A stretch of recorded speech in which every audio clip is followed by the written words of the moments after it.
Eu, como funcionário que tinha 32 anos, né, nessa época eu tinha 32 anos de prestação de serviço desde a primeira empresa.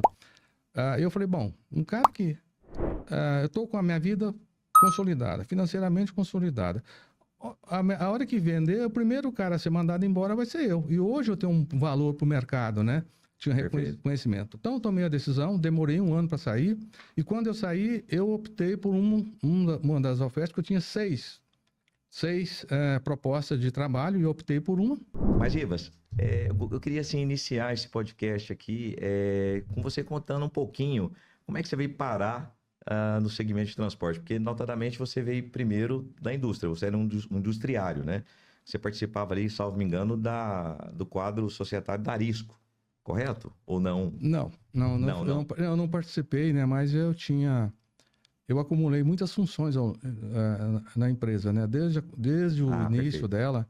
Na verdade, eu comecei numa empresa que foi antecessora, né? Que chamava Pealz Indústria e Comércio. Depois ela virou Produtos Cometa e em seguida virou Arisco. E nessa empresa, eu sou de uma família muito pobre, origem muito humilde, né? E fiquei órfão de pai muito novo. Você com 12 anos eu fiquei órfão de pai. E tive o prazer, quer dizer, de trabalhar com uma família extraordinária, que é a família Alves de Queiroz, né? O senhor João Alves de Queiroz, o João Alves de Queiroz Filho, que são pessoas que fez uma diferença muito grande na minha vida. Então, eu acho que eu fiz lá com eles a maior universidade que uma pessoa pudesse ter. Ou seja, o maior desenvolvimento que eu tive profissional foi feito lá. Porque eu comecei empacotando sal e cheguei ao topo, né? Ou seja, acima de mim só tinha os donos que moravam em São Paulo e eu ficava aqui em Goiânia e fui tinha um poder de mando muito grande, decisões e tudo, né? Participei de todo o desenvolvimento da empresa, da criação de Fomentar, dos programas de incentivo do Estado de Goiás, que foi, aliás, foi o primeiro aqui, né? Que isso acabou expandindo para o Brasil inteiro. Você é um dos patronos, então, do Fomentar, antes do Produzir, que foi... Antes do Produzir, né? Eu ajudei. Final dos anos 80, começando dos 90, é isso? Exato.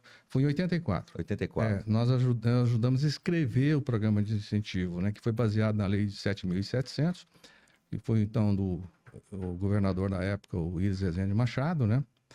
E a gente construiu a primeira empresa exportadora com atuação nacional, né? E exportar alimentos para vários países do mundo. Que era Arisco. E eu me lembro ali que da Arisco é que nasceu ali, começou ali a Quick, Trans 18, Quick, foi ali que você migrou. Na verdade, essa área de transporte e logística lá, né?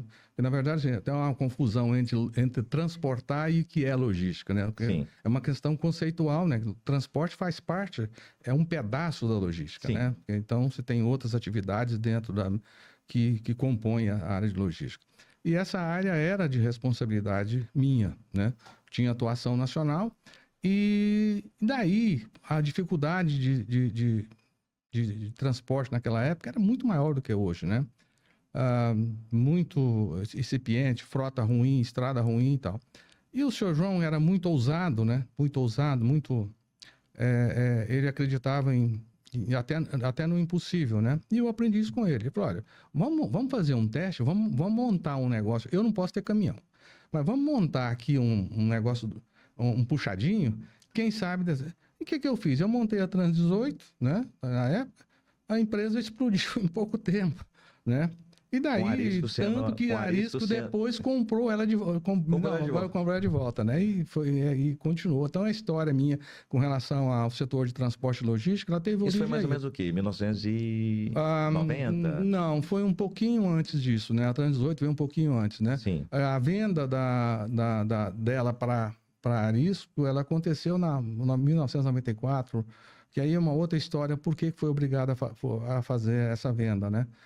Porque estava aí na possibilidade de entrar investidores americanos na Arisco, e aí isso tinha conflito de interesse, então acabou arrumando essa solução. Não, perfeito. E aí dali, você com esses recursos, você inicia a Quick Logística, ou não? Com a entrada dos americanos aí, né, a Goldman Sachs, o que aconteceu? Isso foi uma preparação da empresa para uma futura venda. Em 1990, no final de 98, no final de 97, houve a decisão de vender a companhia, porque ela já tinha... os americanos acabaram aportando recursos e a empresa cresceu mais ainda, teve um valor... Eu me lembro aí na época que os americanos entraram em torno de 320 milhões de reais. Era muito dinheiro, né? Era muito dinheiro. Nossa. E depois, 4 anos depois, ela passou para 1 bi. Aí ele entendeu que era hora de vender. Eu, como funcionário que tinha 32 anos, né, nessa época eu tinha 32 anos de prestação de serviço desde a primeira empresa. Eu falei, bom, um cara que... eu estou com a minha vida consolidada, financeiramente consolidada. A hora que vender, o primeiro cara a ser mandado embora vai ser eu. E hoje eu tenho um valor para o mercado, né? Tinha reconhecimento. Então eu tomei a decisão, demorei 1 ano para sair.